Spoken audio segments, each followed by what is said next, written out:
Et là, vous avez les deux nationalités? J'ai la double nationalité, oui. J'ai la nationalité française et la nationalité congolaise. Ça, c'est quelque chose d'important. C'est un symbole, c'est symbolique ou c'est...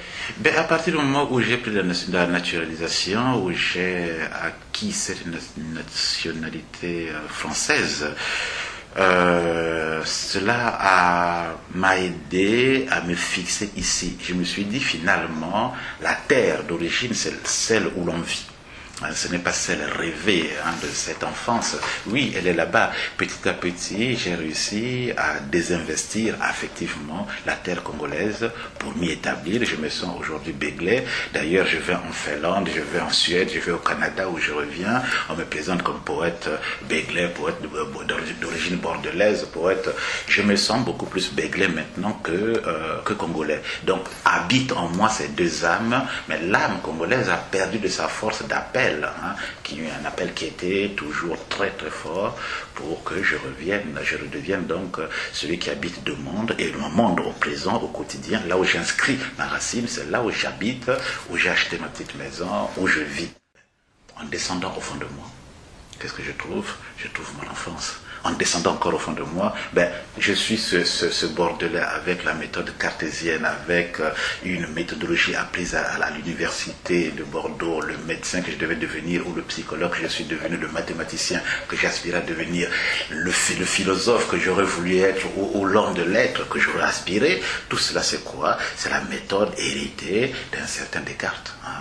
La raison occidentale. Bon, j'ai ça avec moi. En descendant encore un tout petit peu, je découvre une autre raison qui est celle d'un petit né dans la forêt équatoriale, dans mon petit village du Congo, vivant à Brazzaville. Je me souviens encore à 14 ans, arrivant à Brazzaville, pieds nus, ne pouvant pas chausser les chaussures fermées, parce qu'en marchant pieds nus pendant 14 ans, les orteils s'écartent et ce n'est pas évident, ne sachant pas parler la langue française, ou bredouillant les mots de la langue française, ou ne sachant pas parler le lingala ni le mot kituba.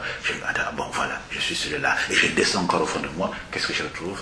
Ma terre d'origine, ma terre de naissance, qu'est mon village au Kondo. Alors, sur cette terre, qu'est-ce que j'ai entendu? Qu'est-ce que j'ai écouté?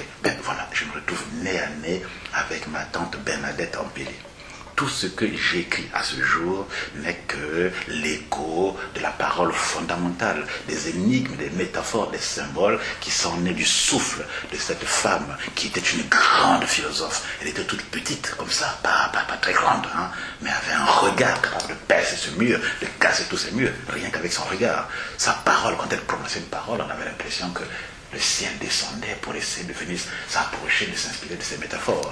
Voilà, cette femme m'a tellement inspiré que je m'épuise à essayer de donner le peu que j'ai pu recueillir de la grande pensée de cette femme. Voilà pourquoi on appelle ma poésie, par les critiques, ils disent poésie d'initiation. Pas du tout, je n'y suis pour rien. Je ne fais que traduire la parole de cette grande femme qui pourtant n'avait pas été à l'école, qui pourtant n'avait jamais su que 2 + 2 = 4, mais qui était capable de faire trembler les arbres rien que par son regard, rien que par son souffle. Voilà, c'est ça ce que je fais, que je m'épuise à faire.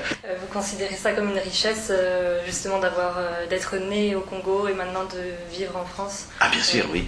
C'est une grande richesse pour un être humain que d'avoir traversé. Moi j'ai traversé 3 territoires, rien que dans ma vie. J'étais prédestiné à être un grand pêcheur. J'ai exercé la pêche pendant 2 ans. Cela m'a donné l'intelligence de pouvoir vivre dans le milieu de la forêt, du fleuve, de la pirogue de poissons que je séchais à longueur de journée.